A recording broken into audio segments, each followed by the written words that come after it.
View point. సాధారణంగా 40 ఏళ్ల తర్వాత ఆరోగ్యంగా చురుగ్గా జీవించడం అనేది ఇప్పటి కాలంలో కొత్త లక్ష్యంగా మారుతోంది. కేవలం ఎక్కువ కాలం బ్రతకడం మాత్రమే కాకుండా ఉత్సాహంగా ఆరోగ్యంగా జీవించడంపై ప్రజలు ఎక్కువ దృష్టి పెడుతున్నారు. ఈ నేపథ్యంలో ఆహారం పాత్ర ఎంతో కీలకంగా మారింది. ముఖ్యంగా ప్రోటీన్ తీసుకోవడం ఆరోగ్యకరమైన వృద్ధాప్యానికి ఆధారంగా నిలుస్తుందని నిపుణులు చెబుతున్నారు. 40 ఏళ్ల వయసులోకి వచ్చిన తర్వాత శరీరంలో మార్పులు ప్రారంభమవుతాయి. ఈ దశలో సమతుల్య ఆహారం తప్పనిసరి అయినప్పటికీ ప్రత్యేకంగా ప్రోటీన్ పై దృష్టి పెట్టాల్సిన అవసరం పెరుగుతోంది. సరిపడా ప్రోటీన్ తీసుకోకపోతే క్రమంగా కండరాల ద్రవ్యరాశి తగ్గిపోతోంది.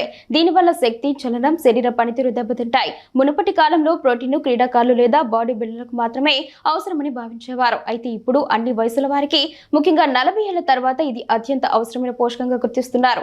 ఇది కండరాల బలం మాత్రమే కాకుండా మొత్తం శరీర ఉత్సాహాన్ని, ఆరోగ్యాన్ని నిలబెట్టడంలో కీలక పాత్ర పోషిస్తుందని నిపుణులు తెలియజేస్తున్నారు. దేశంలో చాలా మంది తీసుకునే ఆహారం ప్రధానంగా ధాన్యాలపై ఆధారపడి ఉంటుంది. ఇవి శక్తిని అందించినప్పటికీ ప్రోటీన్ మాత్రం తక్కువగా ఉండే అవకాశం ఉంది. తాజా అధ్యయనాల ప్రకారం నగర ప్రాంతాల్లో 70% మందికి పైగా అవసరమైన ప్రోటీన్ మోతాదుకు తక్కువగా తీసుకుంటున్నారు.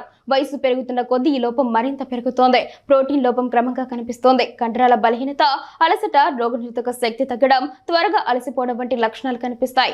వయసు పెరిగే కొద్దీ కండరాల ద్రవ్యరాశి తగ్గే పరిస్థితిని సార్కోపేనియా అంటారు. ఇది పెరిగితే మెట్లు ఎక్కడం, బరువులు మోయడం వంటి సాధారణ పనులు కూడా కష్టంగా మారుతాయి. అంతేకాకుండా వయసు పెరిగినప్పుడు శరీరం ప్రోటీన్ సరిగ్గా వినియోగించుకోలేని స్థితి కూడా ఏర్పడుతోంది. దీంతో కండరాలను నిలబెట్టుకోవడానికి మరింత ప్రోటీన్ అవసరమవుతోంది.